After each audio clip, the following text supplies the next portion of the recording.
Bismillahirrahmanirrahim. Assalamualaikum warahmatullahi wabarakatuh.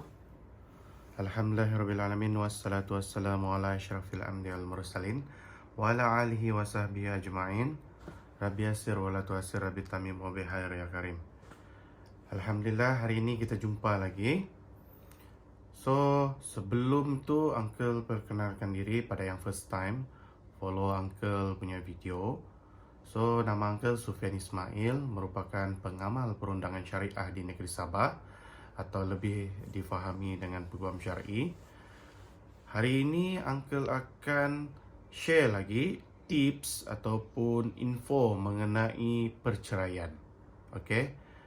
Hari ini Uncle mau maklumkan di dalam perceraian tu ada 7 jenis perceraian yang boleh dituntut atau dipohon di mahkamah syariah. Sebab ramai orang yang belum lagi mengetahui apakah jenis-jenis cerai yang sepatutnya wanita itu pohon di mahkamah. Yang dorang tahu cuma cerai.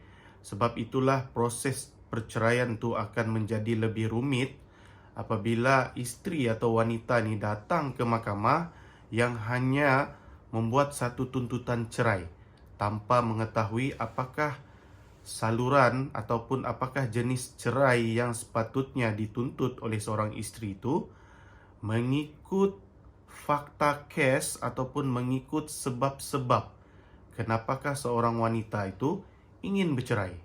Okey? Jadi di sini pada hari ini Uncle akan kategorikan 7 jenis cerai tersebut supaya isteri atau wanita tahu apabila ingin bercerai, cerai yang mana satukah sesuai dipohon di mahkamah syariah berdasarkan cerita dan sebab-sebab kenapa kamu bercerai. Okay, sebelum start semua kan, the reason why isu ni keluar 7 jenis ni sebenarnya kalau mau tahu ada 2-3 jenis je yang penting kan. Betul. Tapi the reason why isu 7 jenis perceraian ni orang mau tahu ialah sebab terlampau banyak problems keluar in the relationship lah, di marriage kan. So isteri-isteri kena tahu memang ada 7 jenis ni supaya dorang tahu perceraian tu adalah something yang tidak mustahil. Sebab ada sangat banyak kategori. Sampai 7 jenis. Ya, okey. Jadi di sini Uncle mau bagi senarai dulu apakah 7 jenis perceraian tu. Lepas tu baru kita cerita cerai yang begini macam mana, cerai yang satu lagi ni macam mana, okey? Adapun 7 jenis cerai itu okey, sebelum tu Uncle mau beritahu kenapa Uncle kategorikan 7 jenis cerai ni. Sebab kebanyakan wanita yang datang ke mahkamah, dia cuma tahu mau bercerai. Apabila dia salah saluran untuk buat permohonan cerai, maka perceraian dia tu akan menjadi lebih lambat proses perceraian tu. Okey, Uncle bagi contoh lah. Sepatutnya dia ni boleh cerai secara segera menggunakan cerai pengesahan cerai luar mahkamah, tapi oleh kerana dia ni tidak berpengetahuan, dia cuma memohon cerai biasa, sepatutnya cerai PCLM, membuatkan seseorang itu tidak dapat bercerai disebabkan oleh keengganan suami dia. So bolehkah kita direct to the 7 jenis tu? Okey. Adapun 7 jenis perceraian tu, yang pertama adalah perceraian persetujuan, di mana suami dan isteri ni, pihak-pihak ni bersetuju untuk melafaz cerai di mahkamah. Itu cerai yang pertama. Cerai yang kedua adalah cerai secara hakam. Macam mana cerai secara hakam ni? Apabila tidak ada persetujuan untuk cerai semasa permohonan perceraian biasa tu, maka perceraian itu akan diteruskan di peringkat hakam. So yang ketiga? Yang ketiga adalah cerai taklik. Banyak orang keliru lagi apa cerai taklik ni. Kamu boleh baca pada sijil nikah kamu, di mana ada lafaz taklik yang berlaku di dalam pernikahan apabila si suami itu melakukan 3 taklik seperti mana di dalam sijil nikah kamu, maka itulah taklid yang berlaku. Yang keempat adalah cerai huluk, ataupun lebih orang fahami dengan tebus talak, di mana si istri ini sanggup membayar satu amount terhadap suaminya untuk diceraikan. Yang kelima adalah cerai fasah. Fasah ni yang paling famous sekali di mahkamah, di mana fasah ini adalah perceraian yang dituntut oleh si istri atas kesalahan suami dia tu melalui kebenaran mahkamah. Yang keenam adalah yang Uncle sebut tadi, PCLM, pengesahan cerai luar mahkamah. Mana-mana perceraian yang berlaku di luar mahkamah, di rumah, di kereta, di Facebook, di WhatsApp, di message, SMS apa semua, itu adalah PCLM, short form for pengesahan cerai luar mahkamah.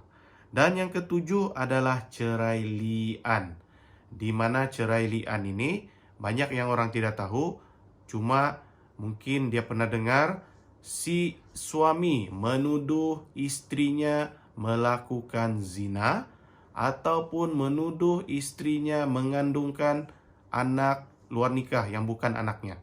Itu adalah cerai li'an. So, ketujuh-tujuh jenis perceraian ini adalah sangat penting untuk istri dan wanita ni mengetahui apakah fakta punca perceraian yang dorang mau pohon. Jadi bila dorang silap saja buat permohonan, membuatkan perceraian itu lambat diproses di mahkamah. Oh, itu yang selalu lambat tu kan? Betul, kadang-kadang bertahun. Contoh, orang yang boleh cerai PCLM, tapi dia buat cerai secara biasa, persetujuan tu. So, siapa yang boleh bantu tu untuk menentukan? Okey, inilah masalah dia apabila seseorang bercerai tanpa diwakili peguam.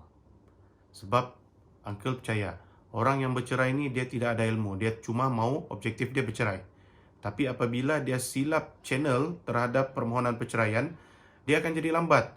Jadi Uncle harap kamu mintalah konsultasi ataupun diwakili oleh peguam syar'i supaya perceraian yang kamu tuntut atau pohon tu boleh diproses dengan segera. Jadi kalau kamu tidak jumpa peguam, macam mana kamu mau tahu apakah jenis cerai, kategori yang sepatutnya kamu ketahui? So, kena jumpa professional helps lah begitu. Betul. Sebab apa? Kamu tahu kamu mau bercerai. Kamu tahu sebab kenapa mau bercerai. Banyak orang cakap, saya mau bercerai sebab saya tidak sefahaman sama suami. Okey, tidak sefahaman sama suami. Mana kategori yang sesuai? Suami saya tidak bagi nafkah, sudah mau setahun.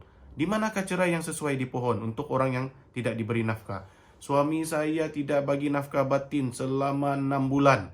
Dia kasih tinggal saya sebab ikut dia punya girlfriend mungkin ke apakah, bini pertama kah, bini kedua kah. Contoh, di manakah jenis perceraian yang patut dituntut? Contoh, Uncle, saya punya laki hari itu sudah lafaz talak 3 sama saya masa dia mengamuk. Waktu dia steam. Waktu dia isap dadah, contohnya. Jadi, ada tak begitu?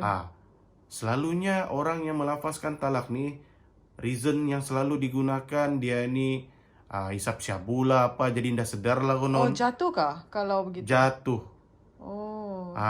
Jatuhnya tidak jatuh itu adalah bergantung kepada hakim. Pasal tapi kalau itulah, steam tu macam mana? dia tidak ada istilah steam ke tidak steam.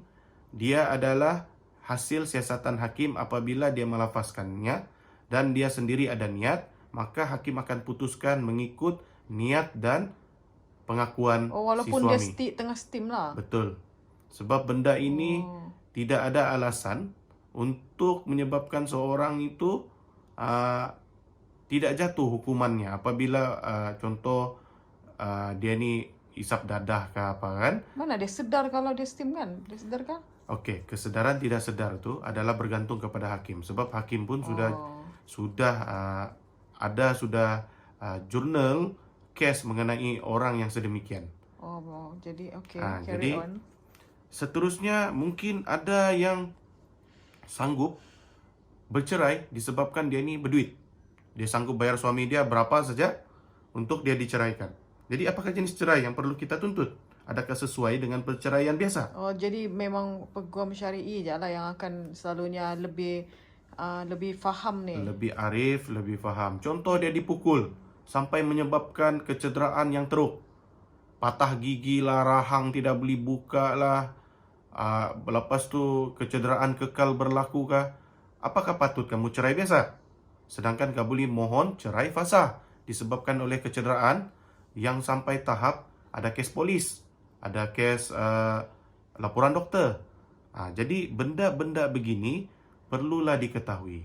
Oh, mungkin kan kalau macam isteri ni yang sudah pernah kena begitu tu, kekerasan tu, kan? Mungkin dia perlu jumpa peguam dulu, lepas tu mungkin dia boleh kumpul-kumpul bukti supaya dia dapat buat preparation kah?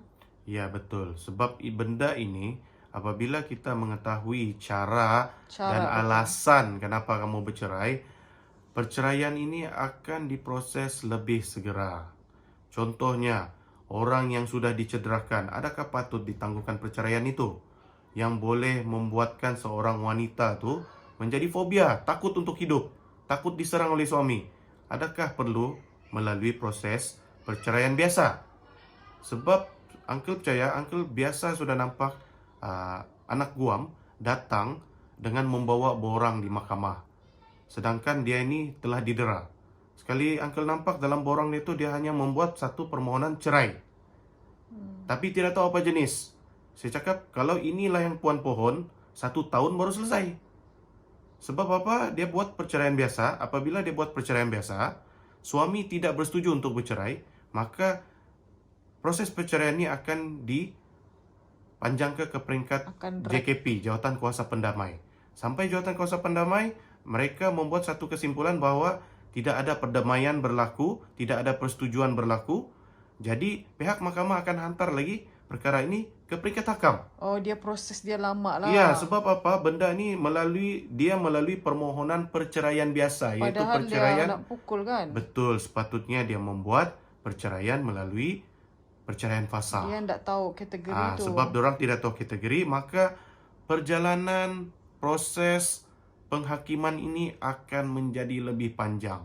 Tapi kalau dia direct to the point, tahu apa dia perlu tuntut di dalam perceraian, maka perceraian ini boleh dibuat dengan segera. Dia kena jumpa peguam lah, Ya. supaya dia lebih tahu. Ramai yang tidak tahu bahwasanya setiap kes itu kita boleh memohon permohonan untuk disegerakan kes atas sebab dan faktor yang tertentu. Kalau kena pukul kan? Ya. Berapa kali kena pukul tu? Berapa kali laporan perubatan perlu tu? Baru dia boleh buat tuntutan cerai. Sebenarnya dia tidak kira lah asal ada berlaku walaupun sekali kekerasan yang melibatkan tindakan fizikal dan boleh menyebabkan laporan doktor keluar kecederaan yang berlaku disebabkan oleh kecederaan yang dilakukan oleh suami. Walaupun sekali pihak isteri boleh membuat tuntutan perceraian disebabkan oleh kecederaan tersebut. Walaupun suami itu steam kan masa tu? Walaupun dia steam, walaupun dia mabuk. Sebab dia mabuk, dia yang mau mabuk. Sedangkan untuk mabuk dan isap dada ini merupakan satu kesalahan. Perlu ada saksi kah tu? Tak payah kah? Mana-mana kes kita memerlukan saksi, bukti dan dokumen. Oh, dokumen lah. Dokumen cukup kah tu? Dokumen saja. Cukupnya dokumen ataupun saksi ataupun mana-mana bukti adalah bergantung kepada kebijaksanaan seorang peguam. Oh, I see. So, uncle tidak boleh declare cukup sekadar ni, tidak boleh. Sebab benda ini dia subjektif. Oh, mungkin nanti kita bincang lagi kan in the next video apa yang lagi isu-isu yang yang best. So, apa advice uncle? Advice uncle, sebelum membuat keputusan untuk bercerai adalah lebih baik jumpa dulu peguam syar'i ataupun orang yang arif tentang undang-undang, tahu kategori cerai yang mana satu sepatutnya dipohon oleh pihak isteri. So, kita ucapkan, uncle ucapkan wabillahi taufik wal hidayah. Wassalamualaikum warahmatullahi wabarakatuh.